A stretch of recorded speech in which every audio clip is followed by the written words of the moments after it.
हिंदू पौराणिक कथाओं में वेदों को सबसे प्राचीन और पवित्र शास्त्र माना जाता है।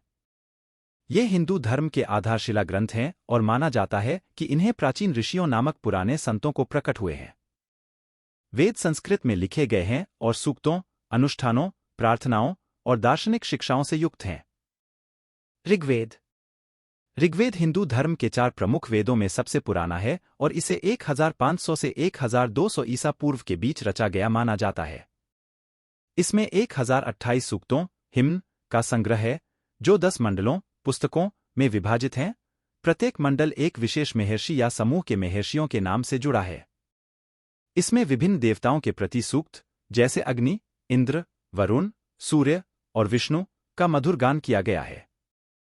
विषय और सामग्री ऋग्वेद में देवताओं की प्रशंसा, उनके आशीर्वाद का आह्वान और उनकी सुरक्षा के लिए सूक्तों का संग्रह है।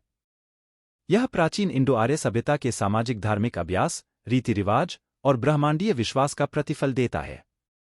कुछ सूक्त तात्विक हैं और अस्तित्व, ब्रह्मांड और मानव जीवन में स्थान के बारे में विचार करते हैं।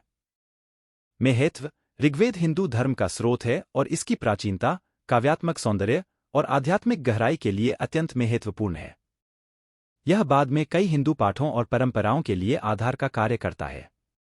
सामवेद सामवेद मुख्य रूप से ऋग्वेद से प्राप्त ध्वनियों, सामन का संग्रह है, जो वेदीय अनुष्ठानों, विशेषतः सोम यज्ञ के दौरान गाए जाते हैं, के लिए उपयुक्त होते हैं। इसे 2 मुख्य भागों में विभाजित किया गया है: पुराना भाग पूर्वार्चिका और नया भाग उत्तरार्चिका। विषय और सामग्री सामवेद वैदिक अनुष्ठानों के संगीतीय पहलुओं पर ध्यान केंद्रित करता है। यह वैदिक अनुष्ठानों के दौरान चांदी के लिए अनुकूल गाने या गाए जाने वाले विभिन्न गीतों, सामन का संग्रह है, जो विशेष देवताओं और ऊर्जाओं को आमंत्रित करने के लिए उपयोग किया जाता है। महत्व सामवेद प्राचीन वैदिक अनुष्ठानों के संगीतीय और अनुष्ठानिक पहलुओं को समझने के लिए महत्वपूर्ण है। यह वैदिक आध्यात्मिकता में ध्वनि, शब्द की महत्वपूर्ण भूमिका को बताता है और ध्यान देता है कि ध्वनि और गायन का धार्मिक अनुष्ठानों में कैसा महत्व है। यजुर्वेद यजुर्वेद मुख्य रूप से पुरोहितों, होत्री द्वारा वैदिक यज्ञ के दौरान प्रयुक्त प्रोज मंत्रों और अनुष्ठानों का संग्रह है। इसे 2 मुख्य शाखाओं में विभाजित किया गया है: कृष्ण यजुर्वेद और शुक्ल यजुर्वेद।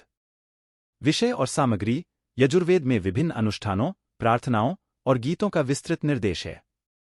यह यज्ञ के विभिन्न चरणों के दौरान पुरोहितों द्वारा पढ़े जाने वाले मंत्र को प्रदान करता है, साथ ही उनके अर्थ और महत्व की व्याख्या करता है। महत्व यजुर्वेद वैदिक अनुष्ठानों के व्यावहारिक पहलुओं को समझने के लिए महत्वपूर्ण है और यजमानों के लिए समर्पित पूजन और अर्चना की विधियों के लिए पुरोहितों की भूमिका को प्रमुखता देता है। यह आधिकारिक उच्च ध्वनि और अनुष्ठानों के ठीक उच्चारण और कार्य का महत्व जताता है, जिससे उनकी प्रभावशीलता और आध्यात्मिक लाभ सुनिश्चित होता है। अथर्ववेद अथर्ववेद अन्य वेदों से भिन्न है क्योंकि इसमें मुख्य रूप से जीवन के व्यावहारिक पहलुओं, जैसे इलाज, सुरक्षा, समृद्धि और जादूगरी के मंत्र और छंद हैं। इसे ऋग्वेद और समवेद के बाद के काल में रचा गया होने की संभावना है, लगभग 1000 ईसा पूर्व। विषय और सामग्री अथर्ववेद में विभिन्न उद्देश्यों के लिए प्रार्थनाएं और जादूगरी के मंत्र शामिल हैं, जैसे बीमारियों का इलाज, अनिष्ट को दूर करना, विवाहित सुख और कृषि के फलन। यह प्राचीन भारतीय लोगों की स्वास्थ्य, कल्याण और दैनिक जीवन के संबंध में संदेह और विश्वास को दर्शाता है। महत्व अथर्ववेद प्राचीन भारतीय समाज और जनजीवन के सांस्कृतिक और धार्मिक पहलुओं की अनुसंधान करता है। यह जादूगरी, उपचार और लोक परंपराओं सहित विभिन्न व्यावहारिक मुद्दों पर गहरा प्रकाश डालता है।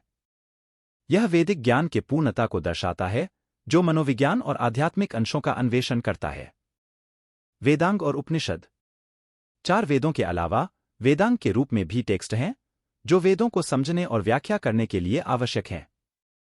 इनमें ध्वनिकी, शिक्षा, अनुष्ठान, व्याकरण, उत्पत्ति, शब्दार्थ, निरुक्त, मात्रिका, छंदस, खगोलशास्त्र, ज्योतिष और अनुष्ठान विज्ञान, कल्प शामिल हैं। उपनिषद तात्विक ग्रंथ हैं जो वेदों के गहरे आध्यात्मिक अर्थों का अन्वेषण करते हैं। वे ब्रह्मांड के निर्माण, ब्रह्मा, आत्मा और मानव अस्तित्व, मोक्ष के बारे में अध्ययन करते हैं। उपनिषद वेदांत दर्शन की आधारशिला हैं। निष्कर्ष वेद हिंदू पौराणिक कथाओं, आध्यात्मिकता और सांस्कृतिक धरोहर में केंद्रीय स्थान रखते हैं।